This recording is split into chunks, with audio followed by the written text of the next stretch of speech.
Boom. Yes, this is London. Back. I'm back. I'm alive. We're all here. We got a fresh, different panel today. Lots of people are not here.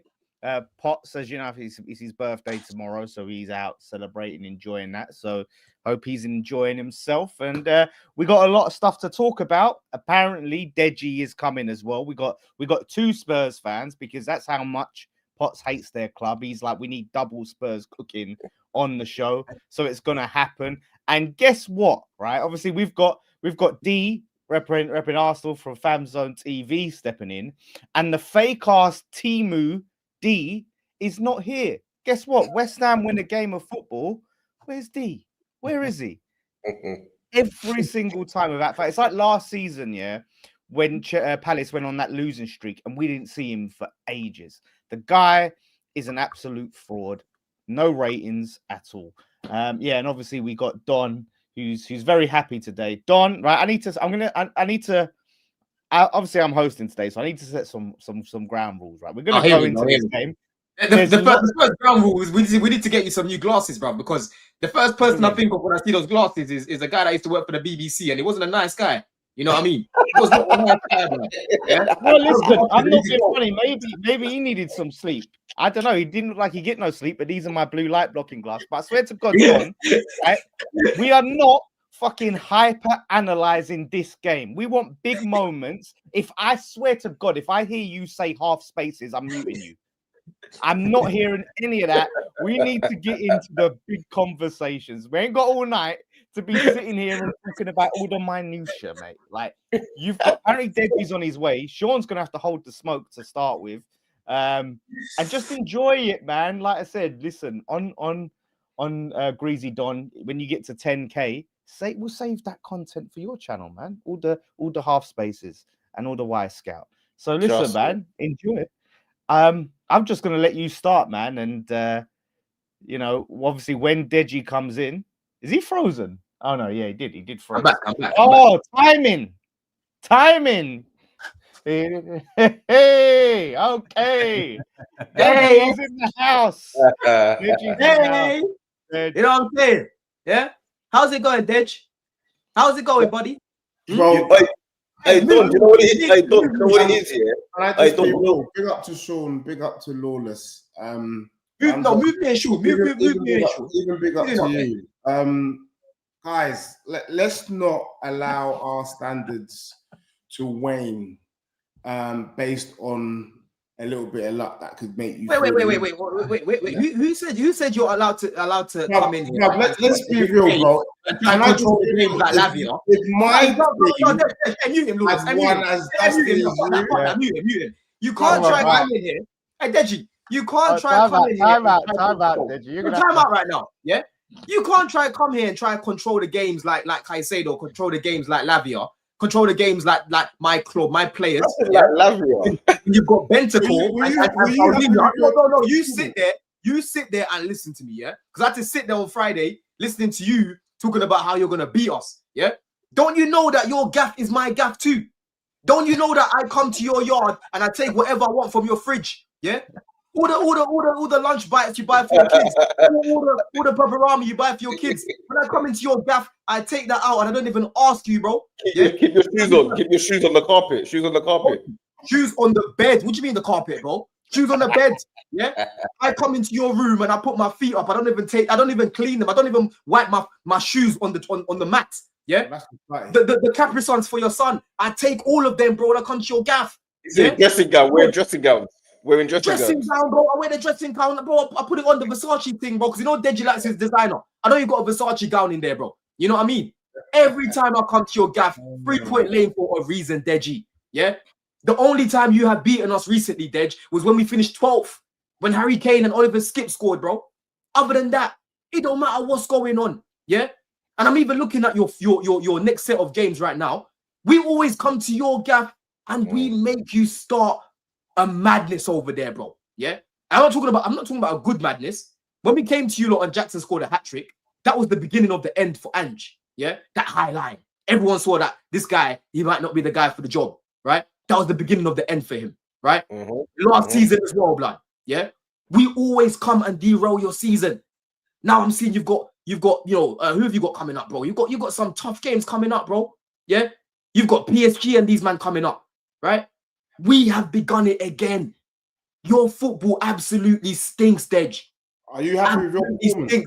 I've been telling you. You created a monster, man. You created a monster. The thing is, you know what the worst thing is, Don, yeah, is Deji is actually too good for his club.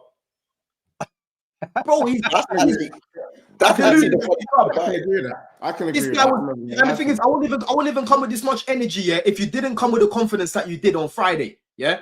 I said going into this game, Deji, I'm not even that confident, right? I said I'm not that confident, but we're still gonna beat them 2-1.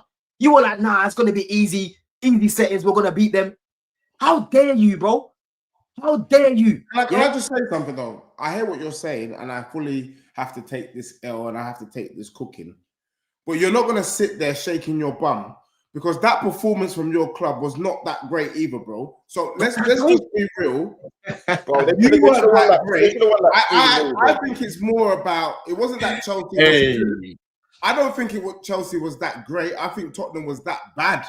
Let's be honest, bro. We were pathetic. 0.05 GA. We didn't turn up. We got Xavi Simons out there looking like. Yeah, wait, how much GA again? Say that again. Say that again. How much GA? We got Xavi Simons looking like little Bow Wow. Where my dog's at? Where you at, bro? Where you at? Yippee-yi-yi, no. You know what I'm saying? Now's not the time for your analysis. Now's not the time. What I'm trying to say. Yeah. We don't care about Tottenham slander. Don't care about your analysis right now.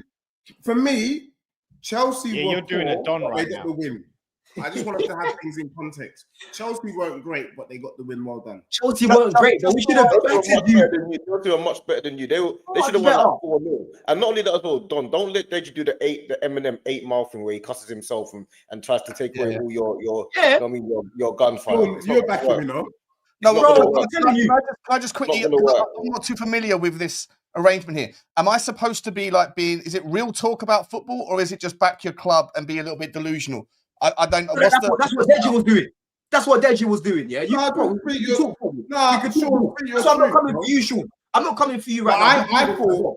But I'm not sure what I'm walking into here. Deji, we were completely outclassed in that game, bro. What are we talking about? Exactly. I'm being real. They didn't do much. For me, that was a pretty dusty performance from Chelsea. From my perspective, we were so pathetic that we made them look that good. Can you not accept? Why were you pathetic? Why were you pathetic, Deji? Why were you pathetic? Yeah, because I was at your gaff. I was there. Yeah, and I was literally top. It felt like I was on a pitch.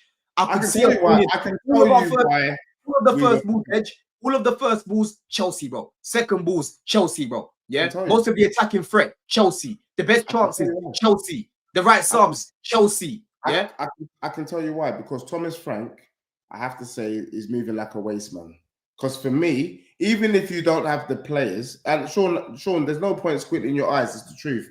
When you're playing a London, when you're playing a London derby, the one thing that a manager must be able to do is to motivate their players. Win, lose, or draw, motivate your players for a fight. That Tottenham team did not look like they were ready to play football, let alone get into a fight. So for me, that's on Thomas Frank. The other thing that the reason why Thomas Frank is at fault for this is because as soon as Bergwijn got injured, the man was moving like Graham Potter, mate. The man was absolutely clueless. He had a game plan. The game plan went out the window after 5 minutes, and the man was strum. Under no circumstance should little Bow Wow be stepping onto that pitch so early in the game, doing yippee-yi-yo, yippee-yi-yo, where my dog's at. I don't bloody know. Do you get what I'm saying? So for me, Thomas Frank let us down, and the reaction, respect to Van der Ven, respect to Jed Spence, 2 players who had some kahunas, at the end of the game to tell him, suck yourself, get out my face, is an indication in the Lord. Wait a minute, Deji. Where were those kahunas? Where were they during the game, right? Because you can say it's the manager's job. If they cannot get up for a London derby, if they need a manager to motivate them for a London derby against Chelsea at home, they've got bigger problems. Those two, yeah, I honestly, I think they were moving like little bitches, man. Because where was all this smoke? Where was all this energy during the performance. Yeah, you want to go on there. Yeah, and not put in a performance and then want to sit there and sulk, yeah, and air your manager as if you did something, as if you tried. They weren't airing the manager. The manager said to them, "Go and applaud the fans." Yeah. Look at that body language. And they basically went, "Fuck the fans." It's not a good look. It's not horrendous. You know what it is, Lawless, yeah? That's what we do to these lot, man. That's what we do to them. Every time a team loses, yeah, people always say, "Oh, where's the hard work? Where's the grip? Where's the determination?" Tottenham had that. They just were not good enough. If you play Bentancur and Paulina in the middle of the pitch, you're accepting that you're not going to dominate possession of the ball. That's what the game is based on. But at the beginning of the season, they played Man City. They beat Man City. They played PSG. They had a good game against PSG. When they were playing the same style of football, this is what Thomas Frank has built his whole legacy off of. Solid football base. This is how he played. So I don't know why Tottenham fans are now all of a sudden expecting a completely different version of Thomas Frank. This is what he does. He's been doing this his whole career. So it's a bit disingenuous to now expect him to now play an all-out expansive football against Chelsea. Chelsea were always going to dominate that game. It's about whether or not you can figure it out during the game, which they couldn't. But that's going to happen all the time. That's going to happen. It's a different game now. You're playing different. I agree, bro. 100% what you're saying, and we knew what we were getting when we got him. Hence why, when we had the confirmation in the location that we were getting Thomas Frank, I considered it a sideward step, and no doubt Sean also considered it a sideward step. The thing is, though, even with that formation, you should be able to hit these brothers on the counter. You cannot tell me there isn't enough quality. That's pretty much the same team we had under Ange. That was banging games, bro. I just want to. For me, this ain't the first game where I was crying out. I just want a shot on target. We had the same problem against Wolves. We've had the same problem against Villa. I just want to shoot. I didn't say. Oh, you're so confident you're going to beat us then. Bro, at the end of the day, I felt that Tottenham could get Chelsea because you man looked very dusty against Sunderland. You agreed with me that you guys looked pretty rubbish.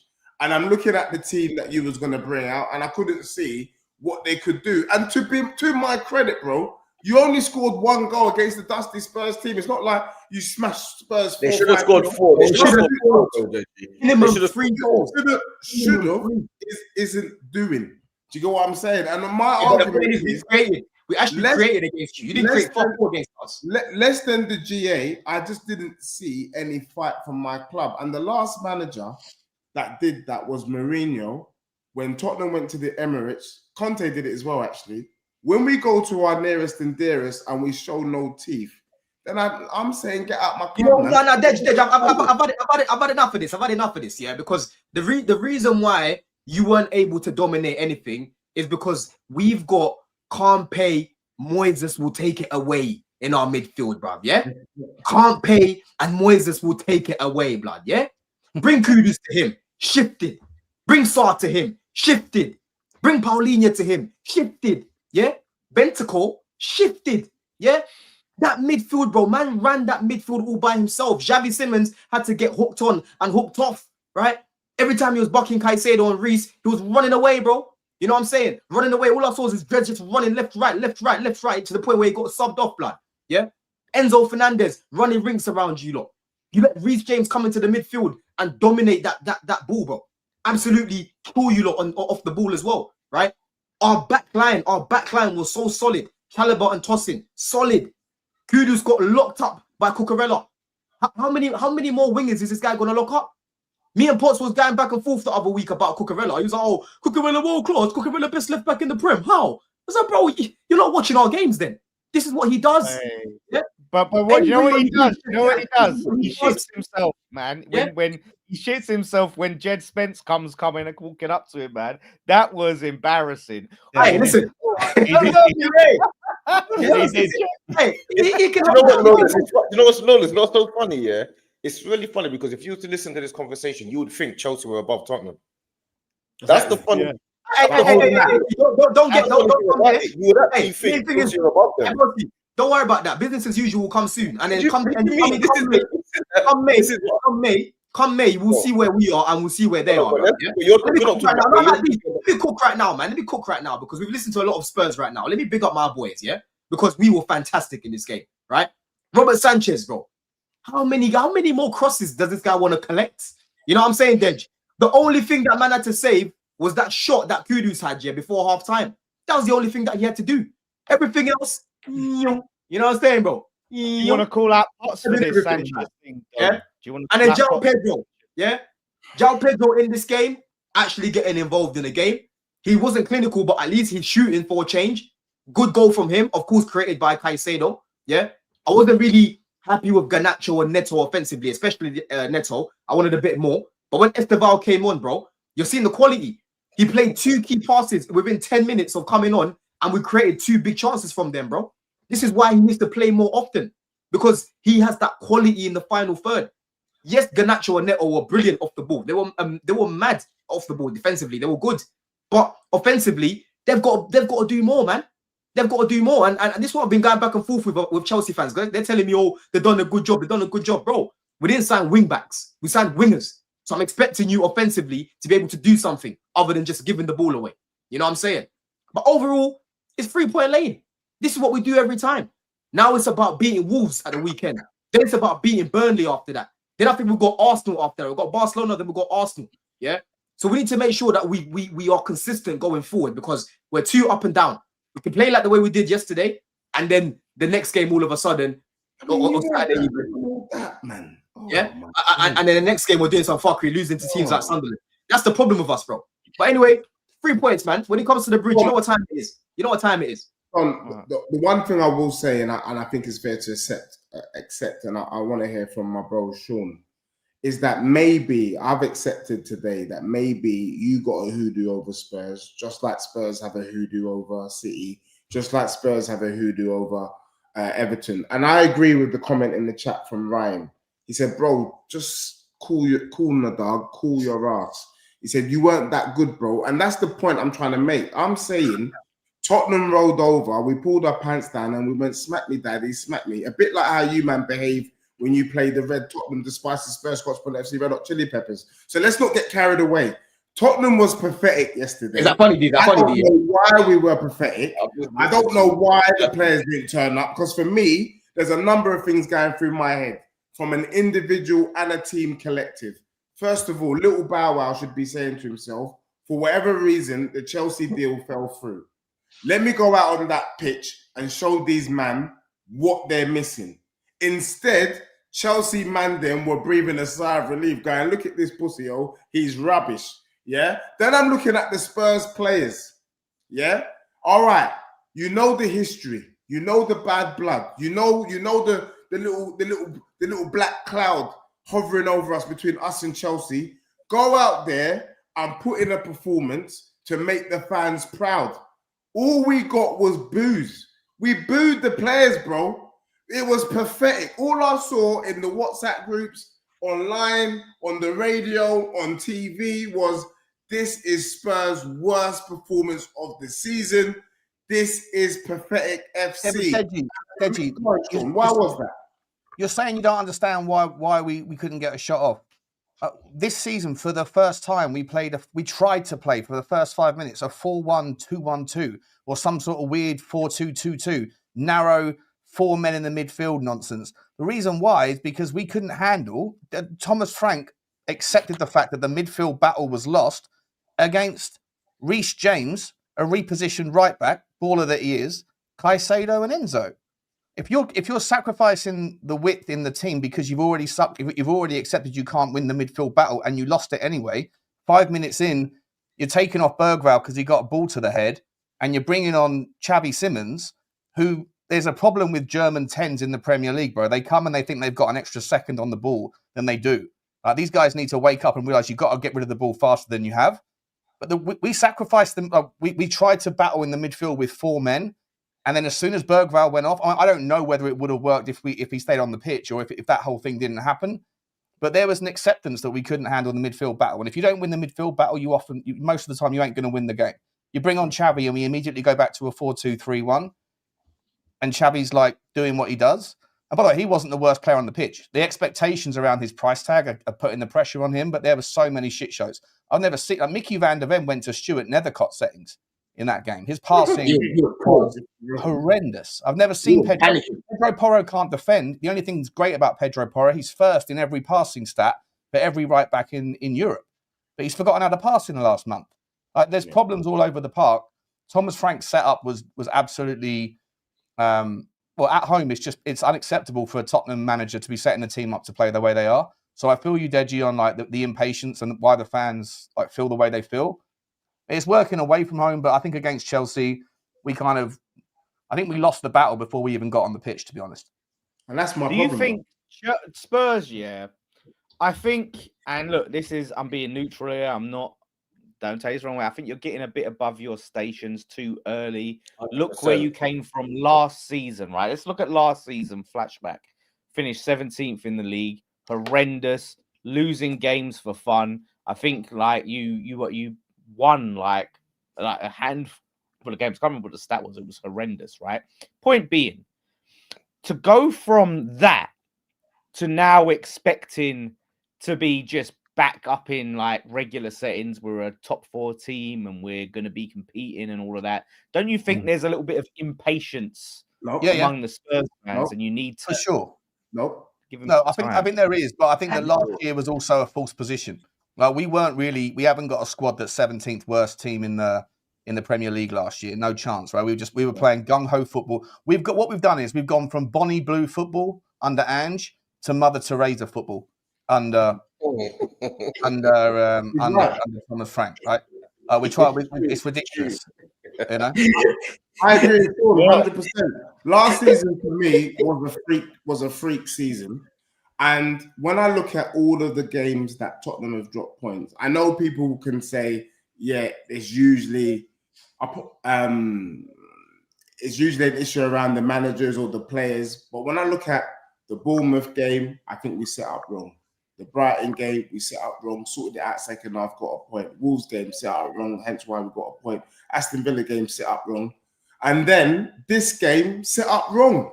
The issue has been Thomas Frank, and actually it wouldn't even have been that bad for me had we picked up points against Brighton, had we picked up points against Wolves, because those were games where we should have been getting wins, in my opinion.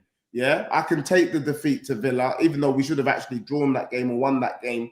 But Bournemouth, we legitimately lost that game. I'll put my hand up. And yesterday against Chelsea, we legitimately lost that game. All other games, we should not have been dropping points. Those games were there for the taking. And also in prep for, like Don is saying, for the run of games that we've got coming up, if we're not careful, the month of November could bloody be a whole month of Halloween, bruv, a whole disaster, a whole nightmare on Elm Street, because if we don't get a win against Piccadilly next week, what are we realistically going to do against the spicy Tottenham? I don't know. Let me read your pictures, Deji. Let me read your pictures so people know, yeah? So Tottenham have Copenhagen this week coming. Then they've got United at home. Then they've got Arsenal away, first game back after the break. Then they've got PSG away, blood. Yeah? Then they've got Fulham at home. And then they've got Newcastle away. Yeah? That's all in the month of November. That's all in the month of November. Well, December, the Newcastle game is December, sorry. And there's like 2 or 3 points, right, that separate 4th from or 5th from like 12th in the league or something right now. So Tottenham could easily find themselves in the bottom half of the table after the Arsenal game. Come back home. I'm back home. Come on. If we find ourselves 12th or lower after the Arsenal game, we could be, mate. Are you still franking? No, I'm not. I'm not married to any manager, bro. Like Thomas Frank, for me, if he shits the bed, then he can go. But it's far too early. You got to give the guy time. Like, give him at least a year. Yeah, you have to. It's got otherwise the expectations are just so divorced from reality. But I'm just saying that the reality is there's like 3 or 4 points. 3 points, I think it is, that separates 5th from 11th or something like that. You know, I know every team. You know what I think you should do, yeah. On a serious one, I think you give Frank the season, assess it, right? If it's not up to standard, Marco Silva will be available on a free at the end of the season. Can't do that, man. Managers can't just have a season. The problem with Tottenham is they don't have an identity, so you don't actually know what Tottenham. What do Tottenham fans want Tottenham to play like? because you had a mad They want expansive. champagne football. They want champagne football. But they, Yeah. but That's who- attractive who- for the give also me a manager who should give me a manager. I The don't want Tottenham guy. champagne football. Deji, give me a manager that would be your ideal manager to manage Tottenham. For me right now, there's two managers that I would take in a heartbeat, and I would give them time. No, he's gonna say. Yeah, Iriola, 100%. I'll take that brother. Yeah, but you wanted him see from last year. Iriola's first 10 games at Bournemouth, mate. You would have sacked him. But with what I've seen at Bournemouth, I would give him time because I know he can turn it around. Or Glasner. With Thomas Frank, I'm not sure. But Deji, were you happy with Thomas Frank? You see what Thomas Frank was doing at Brentford was the same type of thing. But fam, my bro, like even Sean, no real for me. A lot of Spurs fans were not happy with Frank, bro. But we would have been more. I was uninspired by it for sure. Yeah, exactly. That's what So it is. That's why I rate him. I do rate him as a manager for sure. I rate him. I think he's a really good coach. And I think he's got, well, at least my impression of him has always been that he's got some aces up his sleeve. He's got a bit of tactical diversity. I like a manager that is unpredictable, that keeps the opposition guessing. I like that sort of thing. I haven't seen much of that so far. I've seen set piece FC, and if that doesn't work, we're pretty toothless. But I'll answer another question. What is the highest what do you think Tottenham can realistically achieve under Frank? Because based on that statement will determine whether we are wasting time or not. What this season? No, just in general. Let's say after 3 years. You mean after 3 years? 5 seasons at Spurs. What could we achieve under Frank? I think that the achievement barrier, the bar for success at Tottenham, is more to do with what our owners will help the managers with. I think if you give a Thomas Frank enough money to be able to get the right squad, and that you can keep the players that you have happy, and you give them enough time, then I think anything's possible to get back up to where we were in the Poch era. And then bit of luck, if other teams are going through rebuilds or if there's some surprises in the season, you never know. But if Tottenham's owners don't give them any manager the money, Pep Guardiola wouldn't turn Tottenham's team into a title-winning team right now. So I think that the expectations and the bar of ambition, it's all set by the owners for me. And that's why I'm interested to see what you lot do in January as well. Because obviously you've got Levy's gone now, you know. It seems like you keep getting these little injections of funds going into your club. Deji always loves to tell us about, you know, Arab money and all of these things, bro. So January, I better see something different, Dej. You know what I mean? Because Kulu, man, I'm sorry, bro. Like right now, Frank could be doing better, but at the same time, there's players like Xavi Simons, yeah, who have come in on a lot of money, right? Obviously, you lot were mocking us because he didn't come Chelsea in the end. We couldn't buy him because we had to sell first. Ended up with fucking Buonanotte. You know what I mean? So you got to look at some of these players' performances as well as Frank. But for me, you have to wait until the likes of Kulu and Maddison come back because they are your most creative players. And like I've said to you, Madison's gonna be back for a while. Madison's out for the season. Oh yeah, Madison's out for the season. So yeah, in the January, I would go in there and potentially, you know, boost it a little bit. Dej, you know, what do you reckon you could do in that January? What do you want in that January, bro? And put these going rumors out of your mind, yeah. Get that out of your brain. Like, don't even mention his name because I'm hearing all this. Bowen. Yeah, he's been linked with Spurs. Yeah, it's been linked with Spurs. There's a couple of things for me. Bowen. Both of them. Bowen's been linked with Spurs. That's if Tottenham get Bowen, then we're moving mad. If we get that brother, then we're moving. Let me tell you what I'm seeing right now.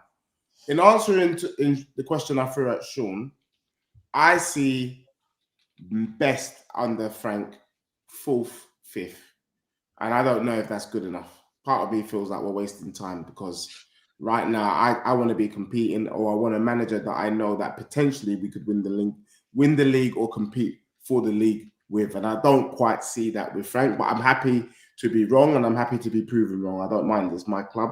And I don't disagree with that on paper. Yeah. Then the other thing for me is Spurs are going to need to spend big in Jan. You know, I'm not going to lie. What do you want though? Like, tell me the positions. Yeah, 100%. Bro, I feel we've not seen Solanke. I would like Solanke to get an opportunity, but if this is going to keep longing it off, I don't mind having Ivan Toney. What's happening to him, man? What's we need happening? a striker. He's had an ankle injury. He's had an operation. He's trying to heal. and it's just taking long. But anyway, we need a proper striker because the strikers that we're dealing with, that don't make it. We need a left winger. I want Semenyo. Like, if we are serious, it doesn't even have to be Semenyo, but someone of that ilk. I think if Tottenham are also serious, we need a proper 8. Because right now, for me, Bergwall, not quite the guy. Sarr, not quite the guy. Bentancur, not quite the guy. Maybe we go and get Paqueta. Do you know what I'm saying? Maybe we go and get... You'd have to sell though, man. You've got too many midfielders. You'd have to sell. No, we have to sell him. Get rid of Basuma. Get rid of maybe Sarr. Even he's get rid of Sarr. Brothers, man. Basuma's still at Tottenham. Basuma's there. Where's Basuma? Yeah, Basuma, bro. He's injured. Yeah, but he's done his ankle ligaments. You're not going to sell him in January. His ankle's done, isn't it? So yeah. Wasn't he meant to be going back Galatasaray? What happened there? And then my last one, Sean, would be get rid of Vicario for Kelleher. That's it. Then you were saying at the start of the show that Chelsea only beat us 1-0. Vicario kept that scoreline down to 1-0. It could have been 5. Vicario kept us in the game against Monaco 0-0. It could have been 6 or 7. Like, no, I'm not going to lie to you. I don't disagree with you that Vicario's got that Jekyll and Hyde. Like, he makes the easy things look difficult, like passing the ball, and he makes the hard things look very, very easy, like saving point-blank shots or whatever. He's very good with his instinct, but he's the least of our problems right now, bro. We got, like, kick that can for a year or two, bro. I hear you. He is the least of our problems, but I'm looking at the games early in the season, Brighton, Wolves. Do you know what I mean? If you have a Kelleher, Spurs probably have an extra 4 points on the table. You know, fine margins. We're talking about fine margins here. So look, I'm not happy because for me, that Chelsea team was there for the taking. Probably, arguably, the worst Chelsea team I've seen in my life, and that was probably the most pathetic performance I've seen against Chelsea. So 2 wrongs don't make it right. Do you get what I'm saying? But it was a disgrace, and so for me, something's got to change and fast. And I'm seeing news. Tottenham are saying that Spurs have given Thomas Frank this week to get it right. If we were to lose both games, no chance. Who's your source? Believe it or not, rumors are who's the ITK? I told you this. Man heard this. You know, he heard this from you. He went to the corner shop to go get signed earlier. The guy he made it up, bro. You're talking to his shadow. You're talking to the mirror. Who's your source, then? Who's your source, bro? He's not going to tell you. He's not going to tell you because there is no. He's not going to tell you, Don. There is no source, bro. There is no source. Okay, man said that was speed. That's wishful thinking. You can't just lie. I'm not lying, bro. I read it today, bro. You're not allowed to do that. How come? How soon? But you know what? Can I just say the fact that it's even a rumor? I said, you know what? My club, I even respect it, to be honest, because it's just that the performance. It's not a rumor. It's not a rumor, bro. You said. I'm sure you said the name. I'm sure you said the name of the source when you first said it. Is it? I think it was like Talk Tottenham or something like that. The Twitter handle Talk Tottenham. Something like that, bro. That's how good. Bloody. But you know what? Yeah. Before we move on to the next team, I just want to know from Don: are the mighty Chelsea back? Are the mighty Chelsea? You don't hear what I said? Not based on that. Did you not hear what I said? I said we need to follow this up. He said they're going to lose to Sunderland or something like that. He said. No, I said we need to follow this performance up with a W against Wolves. We've got Wolves that just sacked their manager. Come on, shut up, Don, man. Like you got to be winning that, surely. Of course, you got to be winning it. Be all like, oh, we got to do it. Like, I'm sorry, Don. If you do not win that game, I know what happens sometimes, you lose and you want to talk about all these little moments and we missed this chance. I'm not hearing nothing from you. Oh, we have to win. We have to win. There's no excuses. Like, there's nothing like, bro. Like, we have to win. Unless everyone gets injured before Saturday, we've got to win that game. Like, I'm sorry. New manager bounce. No, they have sacked their manager, so... Yeah, but bro, come on now. Listen, new manager bounce or not, they're coming to the bridge. I know the bridge hasn't been the best place this season so far, but bro, we need to make sure that we're beating them, comfortably as well. Because we played them last week, Lawless, 3-0 up, and we scraped a W, 4-3, if you remember. You know what I mean? But it won't be that lineup again. You know, we need to be keeping Fofana in the lineup because it helps us a lot. You know what I mean? Solidifying that midfield and making sure that we're picking the right wing pairing, man. You know, these guys are probably going to want to sit back. We can't be playing Garnacho and Neto against these guys. You know what I'm saying, bro? I want to be seeing Esteval potentially starting at the weekend, man. Well, you know, it looks like Deji's ducked out at the right time. He said he's going to come back. So I guess this is a time to talk about Arsenal, I guess, and what they're doing lately. I haven't paid too much attention to Arsenal, so I don't know too much of what's been happening, where they are on the table or anything like that.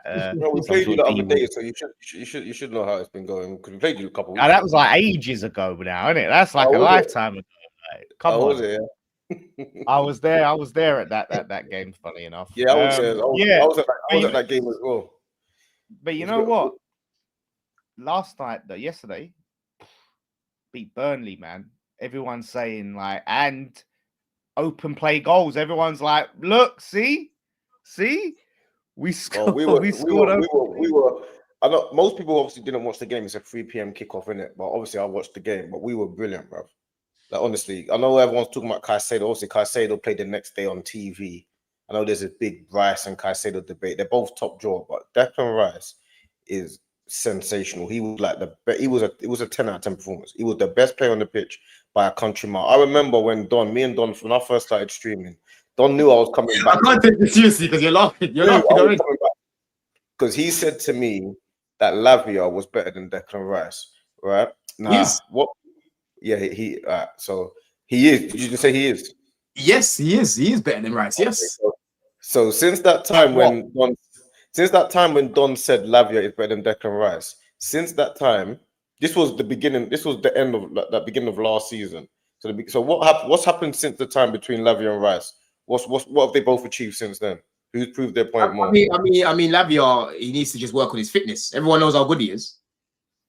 Yeah, and what has Declan Rice done in that time? He's gone on to become one of the best midfielders in world football, undeniably.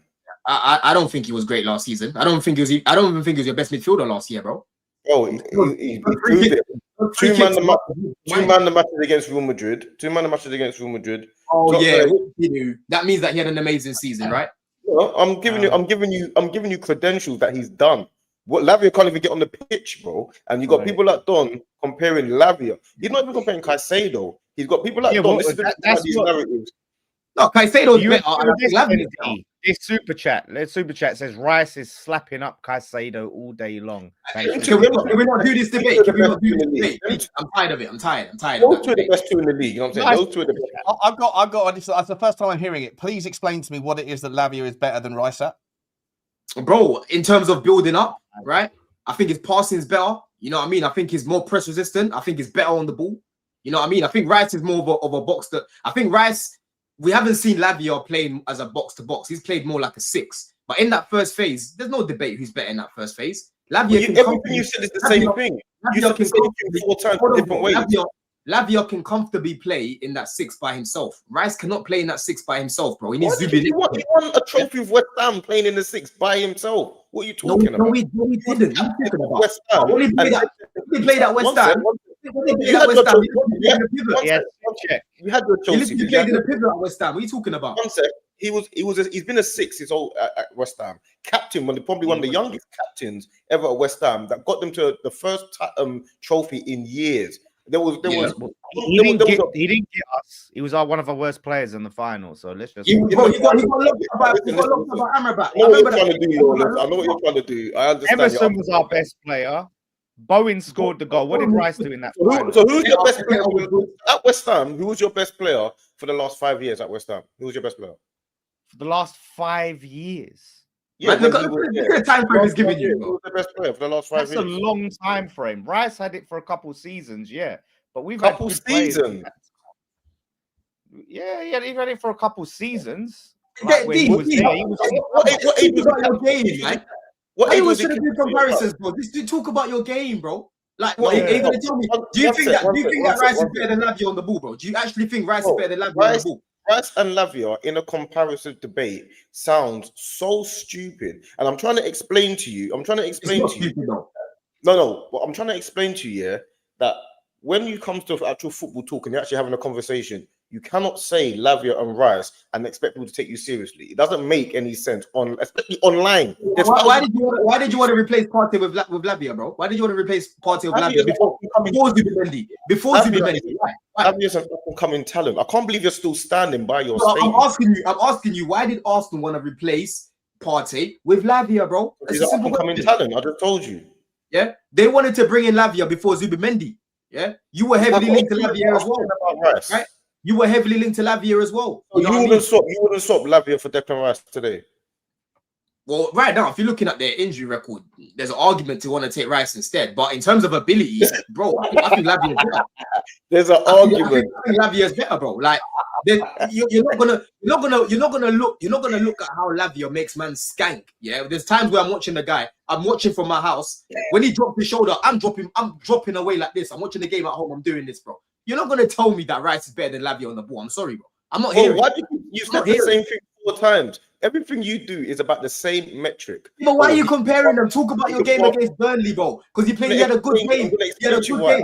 This is what. D, hold on. Wait. Let's talk about the game. Yeah. Let's talk about the game. No, I'm going to explain to you why. Because the reason why I have to make these things abundantly clear is because when Declan Rice goes on to prove his point, like he was a 10-10 performance away at Burnley, then he is man of the match against Real Madrid twice. He has all these metrics. I have to come online and address you talking about Lavia because that's what you put him in those conversations because you're online talking about it. So I have to address it. That's the point. Now, you have to address it. That's fine. Like, all Lavia needs to do is stay fit, and we'll be having different conversations about him. I haven't finished. So my point is, right now, the debate is between Caicedo and Declan Rice. They're the 2 best performers in the league in midfield. I understand that. Declan Rice and Caicedo are 2 world-class operators right now in the game. In our team, and this is what a metric that people don't accept. In our team, we believe if Declan Rice is on the pitch, we can win any game of football. That's something that you can't account for. That's something that the stats don't show you. That's something that doesn't show you about passing between the lines and holding the ball and playing in the 6 and looking nice for 10 minutes because you can only get on the pitch for 10 minutes because of your injury record when you're only 20 years old. But you're comparing him to Declan Rice, who is bossing midfields all over the world. That's the point I'm making. When Declan Rice is on the pitch, yeah, you feel like you can win every single game of football because he can do everything. Declan Rice, not only does he do everything, he now does corners and set pieces that people didn't even know he could do. He's the best set piece taker in the league. Name me a set piece taker better than him all of a sudden. He scores goals, his assists, he's got the highest interception. I don't know what you're laughing at. This is a fact. I'm laughing because you've gone from, Rice and Lavia, right? Because these are number one. If you wanna talk about if you want a profile that's similar to Zubimendi or Partey, Lavia is your guy. If you want a destroyer, if you want a guy like a Paulinho and these sort of guys, Rice is your guy. Yeah, Lavia and Rice. Hold on, bro. You're wrong again. Lavia and Rice have different skill sets. Yeah, it's not. So why are you comparing them then? Because I'm talking about who's better playing by themselves in that position, and Lavia can play that position better than Rice because it's more press resistant than Rice, bro. It's pretty. What do you mean? Who cares, right? Who cares? He can progress the ball. He progresses the ball better than Rice. Yeah, in your mind, better than Rice. What do you mean? And Rice does everything else better than him. What's everything else? I just told you. I just named it all out to you, and you said to me, "Why am I mentioning all that?" I told you. Yeah, but I'm comparing them playing as a 6. I'm comparing them playing as a 6 who I would rather have in my team. Because if it's up to me, Lavia fucking stays fit and he starts pretty much all our games. Because the way you feel about Rice being in your 11 is how I feel when Lavia is in my 11. When Lavia is in my 11, hold on, bro. Hold on, D. How you feel about Rice being in your 11 when he's there, right? It's how a lot of Chelsea fans feel when Lavia's there. When Lavia's there, we play a lot better. When Lavia is there, Caicedo can go up even further up, bro. Yeah? Caicedo, what he did for the goal, when Lavia's there, he can do that more often because there's someone behind him. When Lavia's not there... Was Lavia on the picture when Caicedo did that? No, but it was Reece behind him, though. Oh, it was exactly Reece. Then. So what did he need Lavia for if he could do it without him? No, but Lavia will be playing that role that Reece was playing, bro. But anyway, let's talk about the game because I thought Rice had a good game. I don't want to be doing I'm gonna be doing. No, Hold on. no, I'm no. gonna What be I'm doing. doing, I'm squashing all your silly arguments the narratives that you throw out and I'm That's not what I'm fucking doing. nothing, bro. I That's still what I'm prefer doing. Lavia. Anyway, I still prefer Lavia, bro. back to our game. Right, our I don't game. think we got to your game yet. I don't think We we haven't got even there. spoken about the game. Imagine that, bro. Imagine that. I don't. Do you know why? Do you know why? Do you know why? Do you know why? Because what I had to do, because I haven't streamed with you for a little bit, so I had to actually explain to you, because I've got to talk to you, because you this is what you do. I had to explain to you that when you say things like Lavia and Rice and put them in the same bracket, it sounds silly. That's the point I had to do for you. I had to do that for you. Though? Why does that sound silly to you, though? Is Lavia a rubbish player? Is Lavia rubbish? Is Lavia rubbish? Lavia is a talented player, and that is it. He's just a young talent. That is it. There's nothing else to it than that. Declan Rice is a world-class operator. It's two different metrics, bro. What don't you understand about that? That's fine. If you want to go, if you don't want to do that for Lavia, bro, I've got Caicedo right there, who's comfortably better than your guy, blood. But I got Karen anyway. They're both top draw. They're both top draw, innit? They're both top draw players. Whoever you decide you like more, you know who's better. You know who's better, though, deep down. You know who's better. I watch Arsenal every day. Do you know how good Declan Rice is, bro? I don't think you understand. Yeah. Lawless will tell you how good Declan Rice is. I know he doesn't like him right now, but he will tell you how good Declan Rice is. Declan Rice has gone. He will tell you who he thinks is better. He will tell you who he thinks is better. Bro, I got a question. I got a question for D, right? Because I see a lot of Arsenal fans, hooks and people like that going, oh yeah, now look, people saying we can't score at open play. Look, we scored up, like just going mad. Yeah. Scoring open, like we've scored open play goals. Oh, look.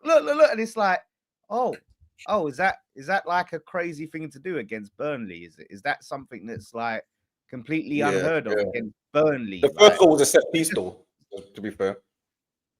Yeah, and then then you got a couple of. I get it. Like you got to beat who's in front of you, and you keep winning, and you're not.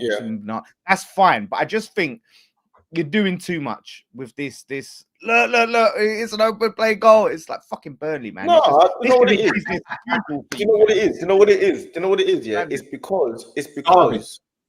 because of what the narrative that everyone else likes to spin. That's the problem. Everyone else wants to talk. There's a table, of where Arsenal would be if there was no set piece goals. Since when has that been a thing where you take away the type of goals that teams score? When has that ever been a thing? I've never seen a table like that. Away. It's just a metric to show like how many open play goals you score. No one's taking it away. That's also not about Arsenal. That table's not just being used in Arsenal circles to make a point about Arsenal, because it's being used in Tottenham circles because Tottenham sit top of that table, yet we're accused of being set piece FC as well. I think it's just because there's a trend in football right now this season of like long throws and set pieces becoming part of the narrative more than ever before, and so that's just a data set that people, all clubs fans are looking at it. It's become used more. It's not just been narrative. Like teams are doing it more. And it's a trendy thing, because I remember when we had our like really good season under Moyes and we were scoring set pieces, it was sneered at. It was looked down upon. Now Arsenal are doing it. Oh, it's cool. It's just part of the game. It's not cool right now. It's frowned upon now. Well, it's slightly ruining the game. The amount of time that they're taking for long throws, it's ruining the game. I think that it's making the game more boring. I think it's making teams like rest on their laurels. It's also making squads get stacked with 6'5" monsters everywhere they can. There's like a sort of deviation away from talent and technicality into physicality and athleticism. I think that the game is moving into a dark sort of space right now. I disagree with that. I think it's the complete opposite of that. I think when you say that, there was a time, this is what English football was based on. And when Pep came over and he did what he did, and it was they changed the way of football and they turned it to the diminutive players and everything was about controlling the ball and playing out from the back. That's what irritated me the most. When teams like to come up, Burnley, Vincent Kompany gets relegated and then gets a job at Bayern Munich because he plays out from the back. Well, that playing out from the back of every little team was getting on my nerves more so than this. I remember the days of Stoke, Bolton, West Brom. I remember those days. Blackburn. These are the teams. They're the days that I like the most.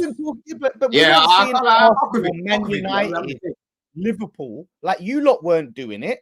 But listen, so now you're saying it's harkened back to those times, and you've picked like 3 of the teams that were down in the dumps, then like Big Sam and Pulis. No, I'm not, because our team, our invincible team, are all 6'4", bro. Our invincible team are all 6'4". Yeah, but you play football. You Don't forget how big our team was. Our team were bullies. Yeah, but you played our football. Our invincible team were bullies, bro. But you still played football. But you still played football. We play football now.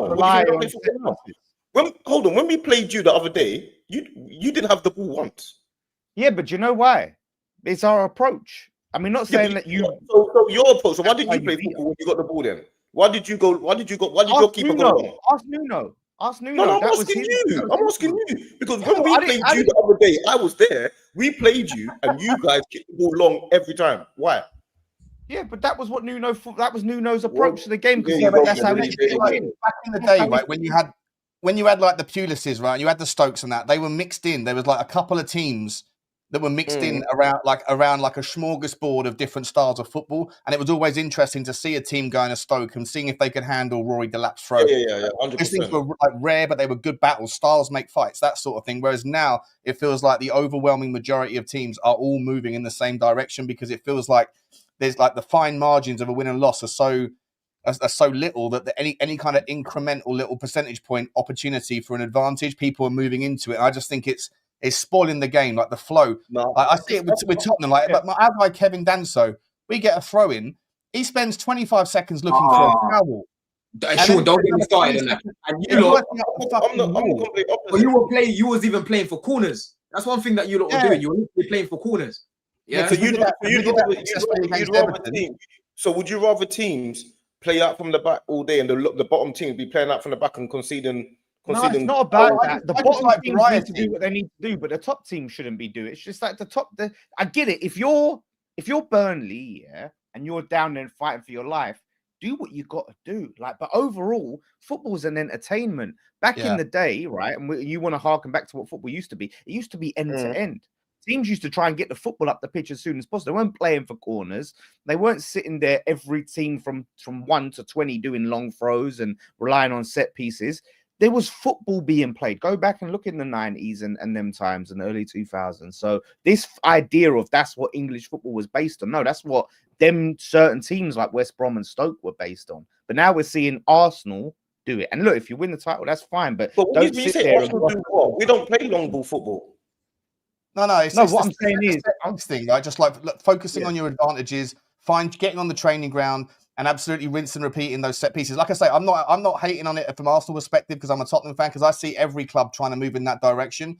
And for me, I think it's part of the reason why when a team loses at home, most of the time the fans now boo because they're sitting there watching teams play boring football. You're paying a lot of money to go and see the team play. And then if you're not getting entertained and you're like it's only acceptable to play boring dross set piece FC if you come away with the points. And even then there's like a percentage of the fan base that don't think it's pure football. They don't enjoy it. But if you do that football and then you lose as well, and the fans are furious with it because it's like, what are you paying for? You know, you might as well stay at home. You've got to remember, we did that. That was our mantra. Our mantra always was play brilliant football, and we didn't win. How many times for years we were playing the most scintillating football for years and would never win the game? For years, we'd dominate Man United for the whole game and lose 1-0, 2-0. Dominate teams for years, playing brilliant, scintillating football and would never win the games. That was good enough. We've done that for 10 years. These basically saying how I can get it. Saying I'll take it how I can get it. I hear it. Say that again? You take it however right now. I said you'll take it how you get it. I hear it, bro. I hear it, man. Don't want to address these people. Your Lavia, bro. I'm not even talking to you no more. If you win every game, I don't get what's so mad about that, bro. Don't want to address these super chats. That's what you told me, Don. Right? You want to address? So the finer thing is 3-1 with 5, I believe, Canadian dollars.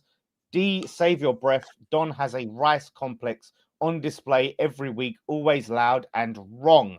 That's the so just to confirm, Rice is better than Lavia in that first phase, then he's more press resistant. He can pick up the ball by himself. Now I'm asking a question because Zubimendi has made a big difference to your midfield. Yeah, someone said in the chat when Partey got that yellow card, I even forgot about that. When Partey got that yellow card against PSG, guys were saying, "Oh my God, he's missing for the second leg." Why they wouldn't be saying that if you had Lavia for the second leg, right? You're not saying that. You're still thinking to your word. That, right? Now all of a sudden now, what Rice is better than Lavia on the ball then, yeah? He's you gotta stop. For me to you, from a fellow East London. Bro. I'm not hearing it.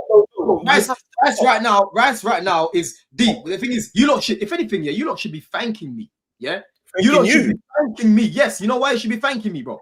Because I have been drumming. I have been banging this drum for ages. When Arsenal fans were trying to convince themselves that Rice is this box-to-box 8 and is this great attacking midfielder. Is this no? Let me finish. Is this attacking midfielder that creates and he scores? I kept saying, bro, over 90 minutes in that 8, Rice is not as influential as when you play him in a pivot with Zubimendi, yeah, or you play him in a pivot with a Partey. Right? Declan Rice has been moved from that gimmick of a position in an 8. He's not playing as an 8 anymore. He is now mainly playing in that pivot with Zubimendi, and is given, and hold on, D, and is given the license to go forward when needed. But most of the time, he is in that pivot, right? That's his best position. So it's no surprise. Hold on. No, but you're doing a lot of talking about my club. Let me do it. I'm gonna go, yeah? No, but you're talking for a long time.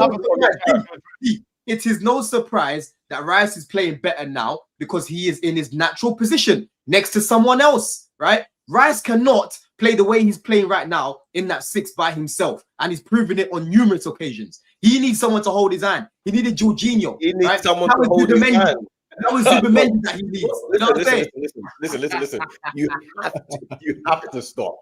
Honestly, from me to you, as a young man that's trying to look after a younger brother in the content world, you have to focus and stop what you're doing. No. Please, no. Listen, you got two ears, one mouth for a reason. You have to listen first. Listen and then you talk. Yeah, you have to stop and listen to what you're saying. Sometimes you have to do it. You have to what you do when this stream finishes. I want you to watch it back. Yeah, and I want you to analyze. I want you to analyze what you're saying and actually think about what you're actually saying, because it's time that you actually do a lot of self-reflection and look at what you're actually saying and listen to yourself. You're delusional if you think what I'm saying is a lie. No, you're delusional if you think you don't need self-reflection. You need to look in the mirror and listen. Not delusional. Your manager's doing what I said he needs to do. Right. You're saying things, yeah, that is so outlandish that it's impossible for us to have a rational debate about it. Why is it outlandish? Wait. How is it outlandish when Arteta is doing what I said he needs to do? You're bringing it back to Lavia Rice again. I'm not going to get back into it. I'm trying to explain to you, but you're not listening. I didn't even say Lavia. I said your manager is now playing Rice. I said your manager is literally playing Rice in the position where I said he's best. He is best in a double pivot. Flawless. One thing you need to realize, D. Listen, I literally lived right near West Ham Stadium, right? I was watching Declan Rice. I was watching this guy playing for the 21s, playing at centre back, not as an 8, not as a DM. He was playing as a centre back. So I've known about this guy before most of these guys were even. Most of these guys in the chat were probably 10 years old, 9 years old when I was watching Rice playing at centre back. So I've seen his career all the way from the reserves, all the way from the 18s, right? Everyone knows that guy is best in a double pivot. Lawless will tell you this. You ask any about West Ham fans will tell you this. He has always been best. My point is, he is playing a lot better now. He is influencing games a lot more because he's playing in his natural position. Arteta has now moved him to the double pivot, bro. He's not playing as an 8 anymore. What is your point? My point is, he's now playing. Every player has a best position. What is your point? My point is,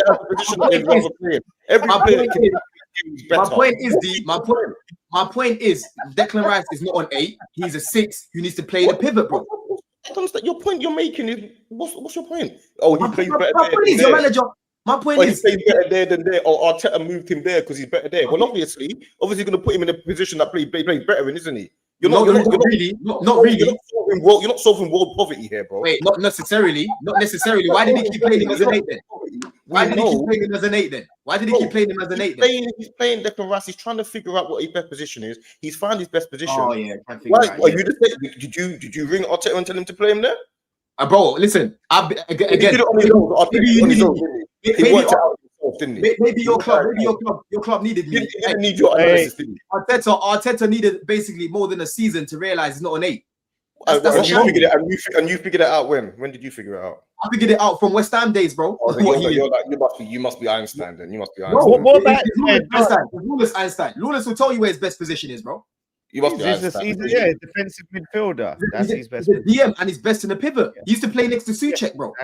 Okay, what's your point? We know this. We were there. You don't know this. That's what we John, bought what about him. this We one? bought him. Palmer and Dowman. What about Palmer and Dowman? That's what Final Things wants to know. How about Palmer Dowman and and Saka? Dowman. How about Dowman and Saka? How about Dowman and Saka? How about that? What do you mean? What about it? Dowman's better, don't you think? What's wrong with this guy?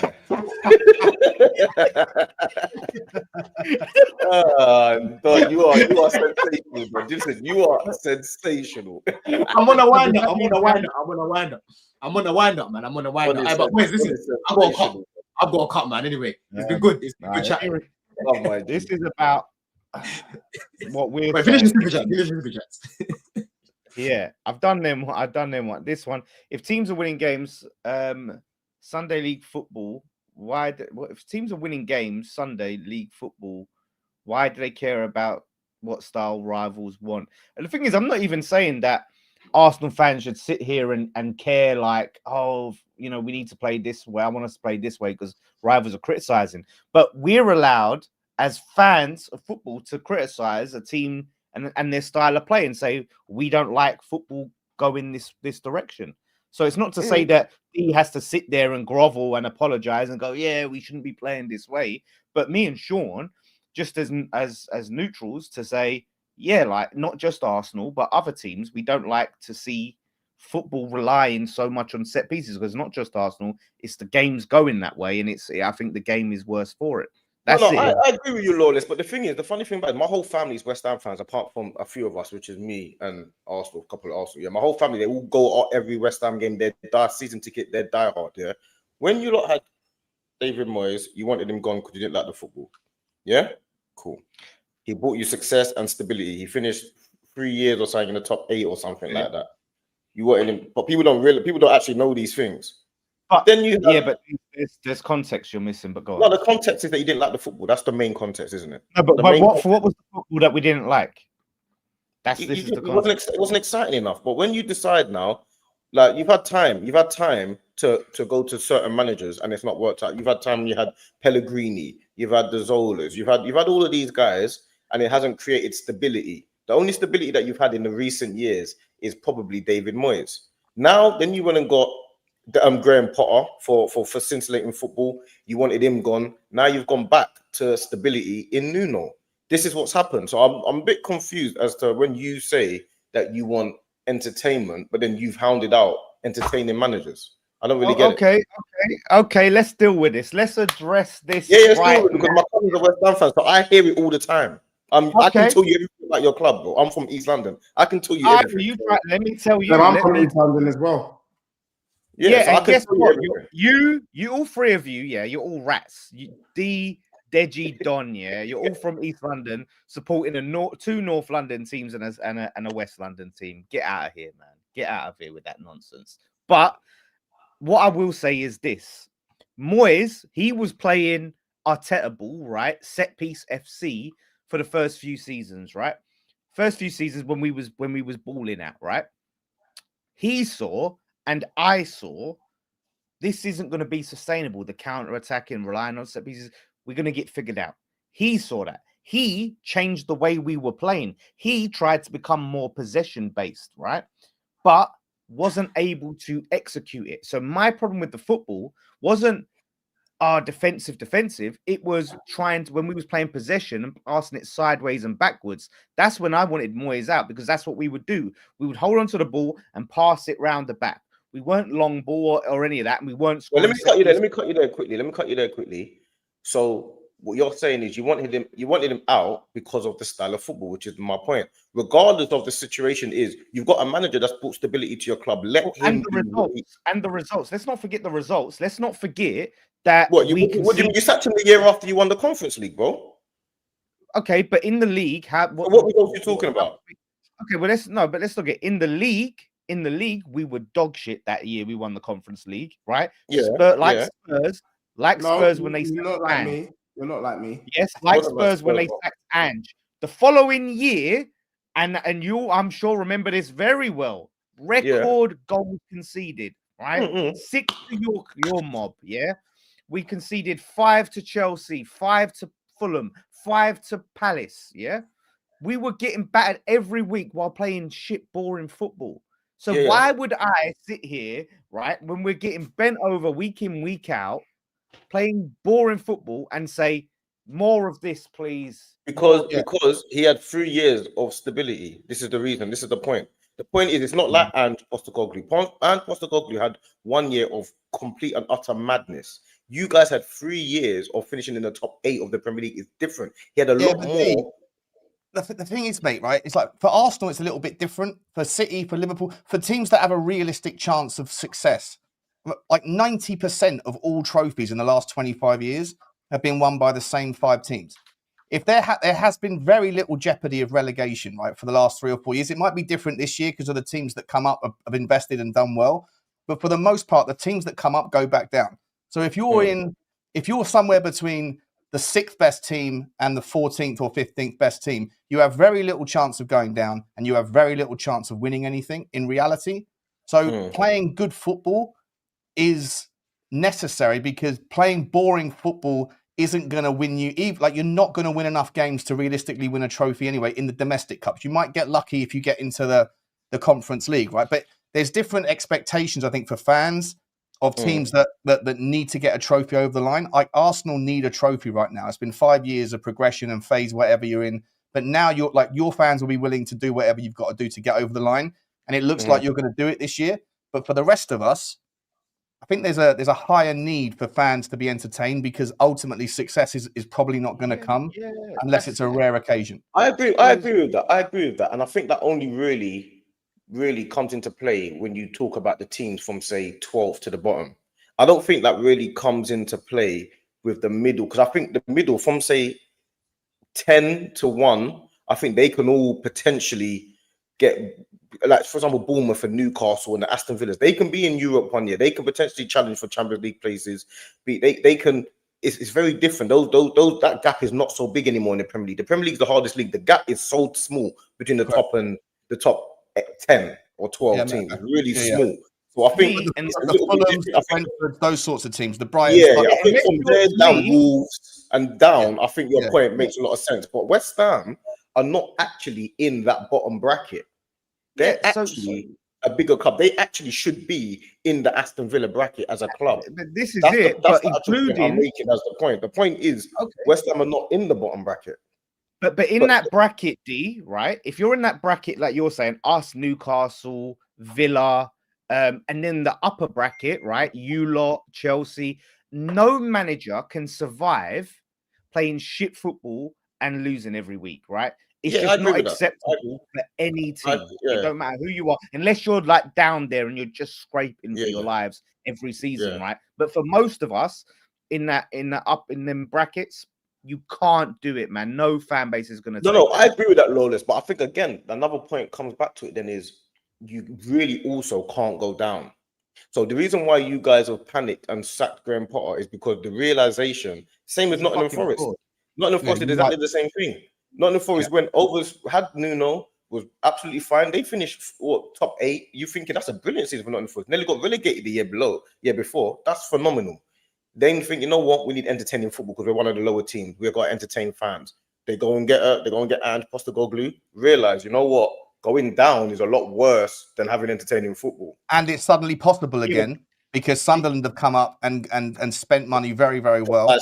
Precisely. Burnley look like they're a bit of a handful of times. And these also don't look that shaky, right? So they didn't sack Nuno because of it's a fine balance. It's a fine balance for the owners to actually, and the fans, because all of a sudden it can get really toxic if you're looking, because all of a sudden you got people like Sean Dyche is back on the job. People like Sean Dyche, Sam Allardyce, those guys will always get the call when the team needs to stay in the league. They will always they're managers that no matter what happens, you might need to rely on them. They're like emergent, they're like reserve, they're like loans that you go and get quickly. Payday loan managers, that's what they are. Payday loans. Break glass. Get one of these guys. Literally. So that's the problem. That's the problem with it. It's going down, and for West Ham right now, it's a real possibility of going down. It is, yeah. That's the issue that you've got. That possibility got a little bit less possible. I'm not going to say because of what type of manager. Because of what type? Was it scintillating football manager or was it Today we played really well today. Football. Yeah, we played. Nuno's a good manager. He's underrated, man. I like Nuno. Oh, he's a good manager. Yeah, no, he's good. I will say this year, I don't rate D, Don, or Potts for not being here when West Ham win a game to give me my flowers. Respect to Deji for popping out and coming back to give me my flowers, because I've been on here every week and I've had to losing every week. Losing every week. That's why I came back, because for me, you know, there's been a lot of shaking bums for Newcastle, and I keep warning Newcastle fans. I've warned them before, and I'll warn them again. This is what you get when you have low standards. You got slapped up by one of the dustiest teams in the Premier at the moment. With respect, Lawless, I said one of the dustiest teams at the moment, but I think under Nuno you will improve. But that's what happens, and to win 3-1 is you're no mugs for that. It's a brilliant result, bro. It's a brilliant result. Could have been more, yeah. It looks comfortable as well. Really comfortable. Newcastle. Yeah, they hit the post. They hit the post. It was a brilliant result, but I don't think it's about, like I say, I think it's you have to get results now. And I think, and for me, I don't. What Sean said earlier. Sean said about Iriola and Glasgow and those guys. Those guys have had time at their club. They've let them have time. So you've got to give these managers time. Graham Potter had no time at Chelsea, no time at West Ham. It's impossible for him. I would have given Iriola time. I would give Glasner time. I would give Xavi time. Because I was indifferent about Thomas Frank, that's probably why I'm not really giving him time. I'm less worried about our performances. Yeah. I'm more worried about the results. So for me, I didn't mind. But I had my fair share of bluster. You know, we're gonna go gun-ho football. I'm quite calm. I'm quite happy to have a bit of pragmatic ball. And I don't think Tottenham fans are crying out for sexy football at the moment. What we're crying out for is just to bloody get some results where when you watch the game, with a few tweaks here and there, you could have actually got a result. That's my beef. And how are we talking about your dusty club again? I'm West Ham football and you're going, I want this. No, but you know what? Can I just say this, yeah? The one thing I can say about Nuno is even at Nottingham Forest, people were not criticising his lineup and the way he set out the team. He did a tremendous job at Nottingham Forest. And already you can see the impact that it's having on West Ham. But what did he get for it? What was his reward for it? I know he didn't get anything for it, and there's a lot of things in my head why I think because of your guy Edu. Because of your guy Edu, really. No, you don't get rewarded. You don't get rewarded for doing a stable job in football. You only get rewarded for doing exceptional jobs, or you get sacked. You don't get rewarded for doing a stable job. He got sacked because of he wanted he didn't want to give up the power to Edu. They brought Edu in, which was ridiculous. Like when Nuno proved himself and said, right, Edu's the man. Edu's picking all the players, and give Nuno his players. And Nuno was like, this is bullshit. Oh, you're gonna call me out? You're sacked. And it's done well for us. But I have to say, yeah, I'm gonna sing our praises. But you know why this pisses me off? This result and this performance pisses me off, because I look at Nuno and I've said I'm not going to be Nuno. We can get relegated with Nuno and I'll still keep him. I'm tired of manager fucking merry-go-round. But why? This just shows why the fuck he didn't pick this team against Leeds and Brentford. This was the team everyone's been saying to pick. You picked that clown shoe team against Brentford. And everyone was like, well, he's experimented there. He's tweaked madness, but he's not going to do that for Leeds. He's going to learn. And he didn't fucking learn. He played that same slow midfield, dropped Fernandez, made it even worse, and then playing players out of position. Why the fuck are you tinkering when we're in a relegation battle? Just play the best team. And look what happens when you play the best team. So that's in the past now, but it pisses me off. Nuno, going forward, learn your lesson. This is the team. Every single week now. I don't give a shit. No fucking tinkering. Go and play that team, because yeah, man, they pulled out. Do you think you stay in the league? Ask me that after Burnley, right? Because the Burnley game is cup final settings. If we lose Burnley, I still think we'll go down. Like When's Burnley? Next weekend. Who are the other two teams? Who are the other two teams that are going to go down? If you think Burnley's one of them, and if you beat Burnley, I don't think Burnley will go down. Yeah, I don't think they will either. I think Wolves and Fulham I'm putting in the relegation. Fulham ain't going down. You know why I'm putting Fulham in there? And take this from someone that's experienced this with multiple managers. Once you start to get into that Christmas, but they're struggling already. When players know a manager's not going to be here next season, their concentration goes, their heads goes. I've seen it so many. It happened with Moyes. It happened with. Well, Big Sam. where's Marco Silva going? He's out of contract at the end of the season. He's not happy. He's not happy at Fulham, so he's probably going at the end of the season. So I think that could potentially cost them their Premier League status. So I can see him going down. You know, Forest ain't out of the mud yet. I'm not saying we're definitely staying up, but if we lose to Burnley, they go 6 clear of us. That's a must. You know what? I look at Wolves' team though. Wolves have got an unbelievable midfield when they're clicking. I'm really shocked. I haven't got a striker that scores goals. Strand Larson, when he's on, he's popping as well. I look at Wolves and I'm really scratching my head. Like, what's gone on there? That Vitor Pereira gets a new contract 3 weeks ago and then gets sacked yesterday. Crazy, isn't it? It's madness. And their team is far better than what the performances they're putting in. If they get a new manager in, I don't know if it will be Gary O'Neill or if it will be. I hope that they can bring someone in that's got a little bit of spice about them, and they've also got that option with John. Why are you hoping anything for Wolves? What's your link to Wolves? Why are you hoping for Wolves? Was it? Nothing at all. I've always admired. From Birmingham. Yeah, no. So no, I quite like Wolves. I think they're a decent team. I like the way that they bring through. They had that relationship with George Mendes, the super agent. They always bring through those Portuguese players and Spanish players.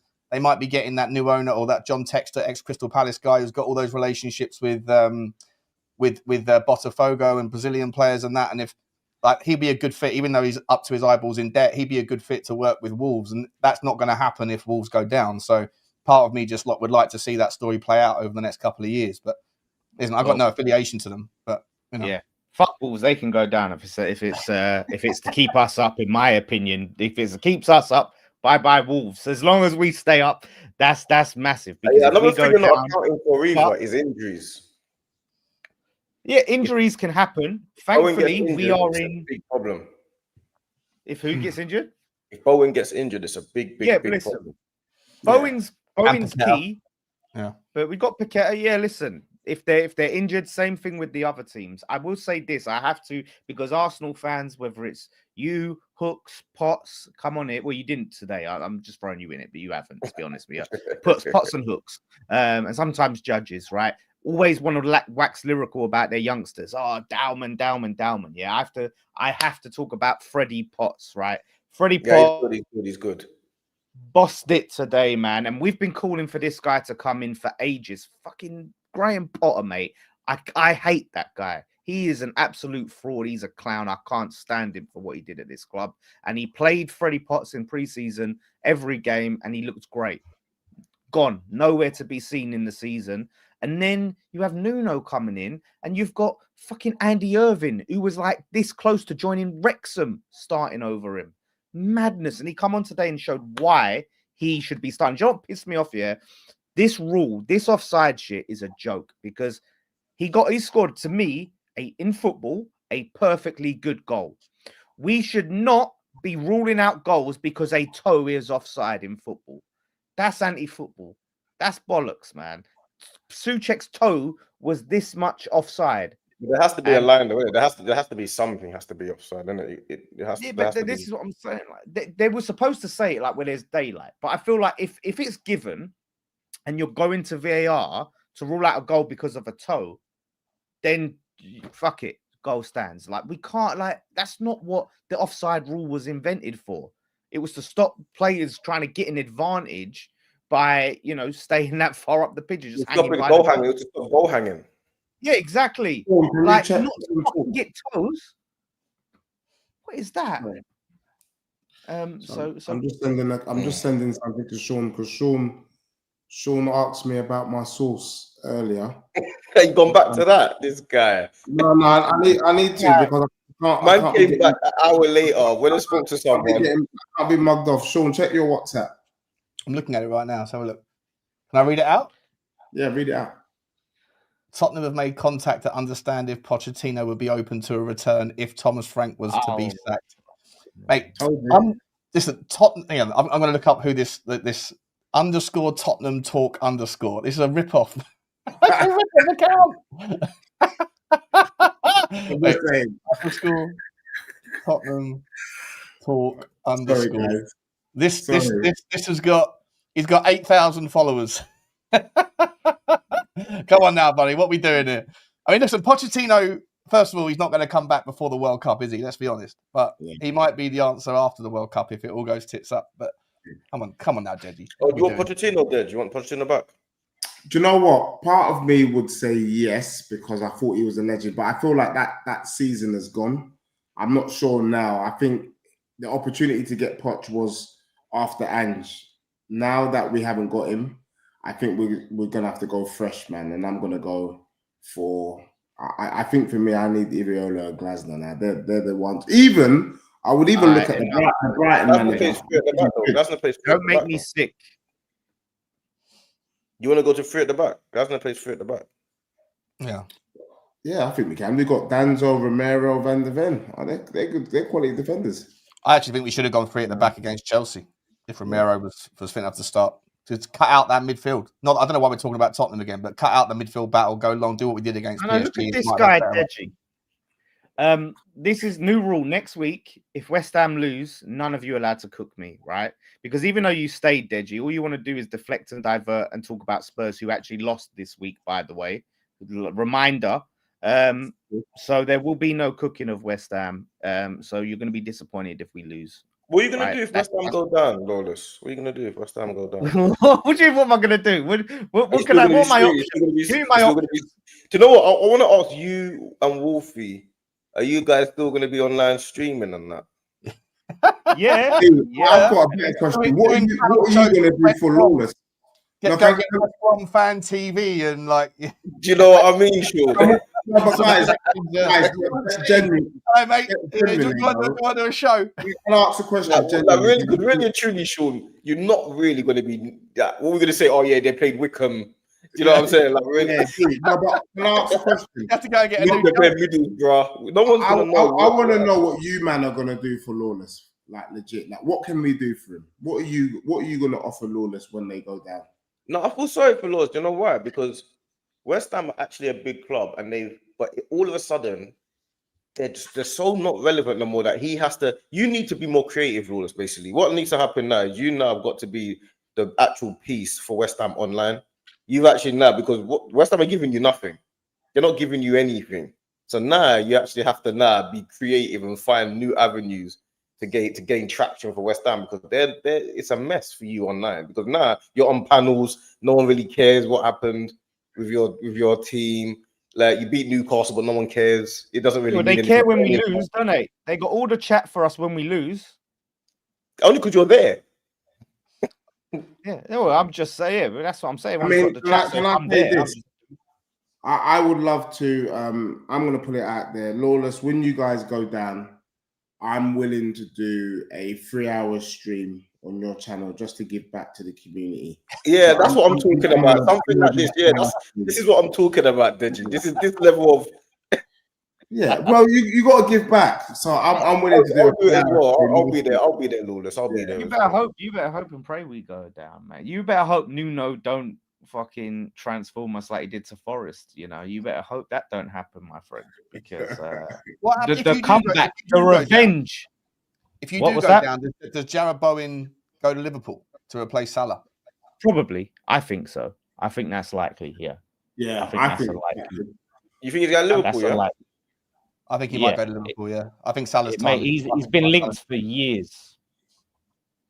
I thought he liked London. Though. He likes London, though, doesn't he? Yeah, but he just bought a £4 million house, hasn't he, in Essex? That's the reason why Declan Rice didn't go up because he had a new kid and he wanted to stay in London, didn't he?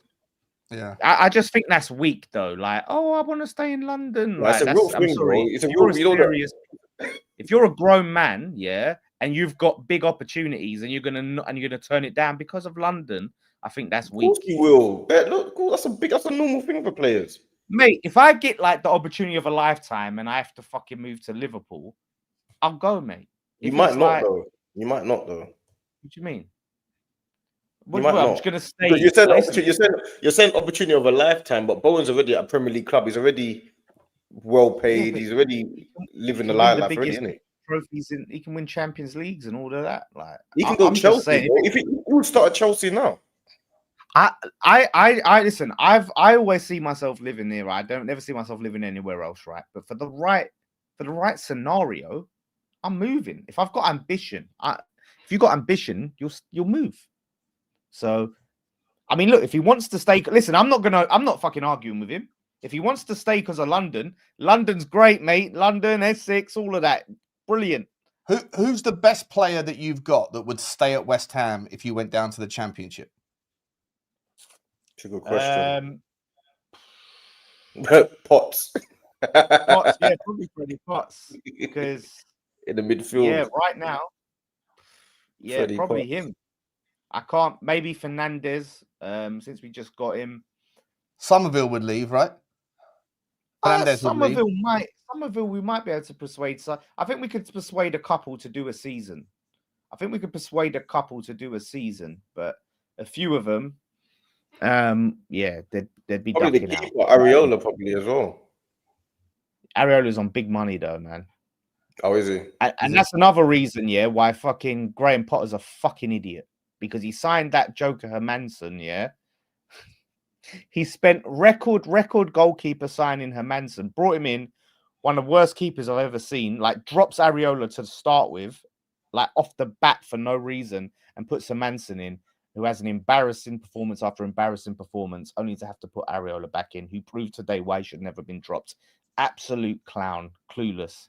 Never should manage in the Premier League ever again. And that proves it. So he was doing a good job at Brighton, wasn't he? Well, listen, give me Tony Bloom. If you offer me Graham Potter or Tony Bloom, I'm taking Tony Bloom.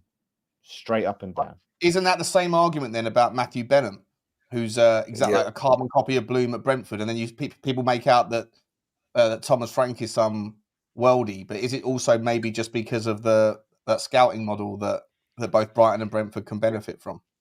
Like maybe they weren't really that instrumental in developing these players from nobodies to superstars. Maybe their path was always to become superstars, and the data just identified them really early. I agree with that. Yeah, that's a fair point. Definitely. The only problem is not all of them have become like Basuma's kind of stagnated. The only one that we can talk about, like even Matoma's stagnated. The only one you can talk about is Caicedo, I guess, in recent years. Oh, and Cucurella. Cucurella, yeah, they're probably the two standout ones. Evan Ferguson didn't do it, did he? He dropped off a cliff. He's still young though. He's got time though, and he's still got time. Yeah, but sometimes the infrastructures and that are different. But this is what I'm saying. This is why clubs are so like Deji's talking about Iraola and Glad. Sometimes clubs are too quick to go and pluck these managers without seeing the greater context and what they got around them. And have we got the same infrastructure or similar? Can we offer what Brighton offered or flipping Bournemouth offer? Have we got a similar thing, or are we just taking him because on paper, wow, he's doing good, we'll just take him in? And that's why so many flop when they take that step. I agree. A lot of it's timing as well. Like Marco Silva was at Everton doing and then he gets to Fulham, has a little bit more time, a bit more space. It's a lot of it's timing, because Bielsa, like I say, when he was at Leeds, if you know about Bielsa's story, you know how good he is and how highly rated he is in the managerial world. But then looks crazy when he's playing what he's playing with Leeds. But he's about principle. So a lot of it's timing as well. Yeah, it's timing, isn't it? It's a lot of it. Yeah, to be honest with you. So well, listen, lads, it's been a great show. Like I said, it's good. It's good to mix up. Good to have some fresh talent on here. You know what I mean? Like big upgrade on the Timu D as well, and obviously we had doubles. But I'll say Sean's a big upgrade on Deji's delusion, even though Deji was here, and he's nonsense. So I enjoyed it. It's been fun. Yeah. Like I said, that usual. I think we should just keep all them off. Bin off Potts. Bin off D and Don and Deji. Right. Let's start anew. Let's start. Up. But yeah, listen, guys, been a pleasure. So yeah, go check out Famzone TV. Subscribe to the lads. Spurs Talk Show.